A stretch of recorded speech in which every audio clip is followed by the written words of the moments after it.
Welcome to the third video in our series on the monarch butterfly. This is Monarch 2B, the external anatomy of the caterpillar. This is a monarch caterpillar doing what it does best. Wandering around on milkweed, having breakfast, lunch, and dinner. There are three parts to the caterpillar: the head, thorax, and abdomen. This is the business end of the monarch caterpillar. You can see surrounding the mouth, you've got all kinds of structures. You've got the spinneret, you've got the labial palps, you've got the beginnings of the antennae for later on, all packaged in this one head of the caterpillar. You can see these structures here will become the antennae in the adult. They serve no function here other than to stand by and be prepared to develop into an important part of the adult structure. The structures here are the mandibles. They work from side to side. They scissors. They're made of a hard chitinous material. They don't wear out. They chop away day and night on milkweed leaves, stems, and flowers. These structures here are called the labial palps, and they are sensory, mostly taste, so the caterpillar can tell it's on milkweed and not something else.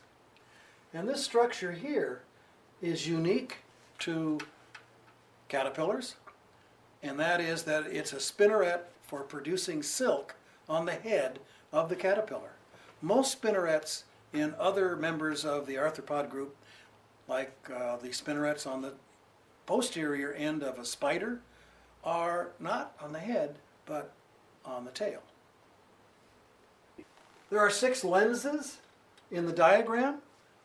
These are located right here. There's a lens, a lens, a lens, a lens, a lens, a lens, and you can see the structure enlarged to show that these are sensitive to light. So you can see you need a little bit of assistance in figuring out what something like that really means. This is the head of a monarch caterpillar. The thorax, just like in the adult, has 3 parts to it. First, second, and third segment. Off of the second segment comes the anterior filaments and the 3 pairs of legs, true legs, on the thorax. These are the anterior filaments on the second segment. In the thoracic segments, as well as the abdominal segments, there are spiracles. These are openings into the internal part of the caterpillar for respiration. There's air exchanged through here, oxygen on its way in to stay, carbon dioxide exiting from these little openings in the sides of the segments in the thorax and the abdomen. Spiracles on the monarch caterpillar are really hard to see. We've outlined one. There's one in here. It's black on black, but it's there and it's essential to exchange gases. Part of the respiration system. These are the true legs on the caterpillar. You can see there's 3 pairs. They become functional in the adult. They attach quite well, quite coordinated. True legs on the caterpillar. Okay, this is a caterpillar. Up close, you can see the legs hugging a twig. This is the first pair, second pair, third pair. 6 legs, 6 true legs on the thoracic part of the caterpillar. Abdomen is the third section in the 3 body parts of the caterpillar. You can see there are 11 segments, with the last 3 being fused. On the third segment, a proleg. On the 4th segment, the 5th segment, 6th, and on the 10th segment is the final pair of prolegs. Prolegs are very unique. They are found only on the caterpillar, not in the adult. They don't have little suction cups, but within the sphere of the pad are little hooks.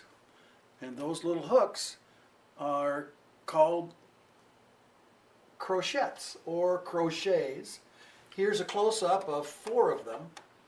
You can maybe see that there are hook-like structures, and they hold on very well, very efficient.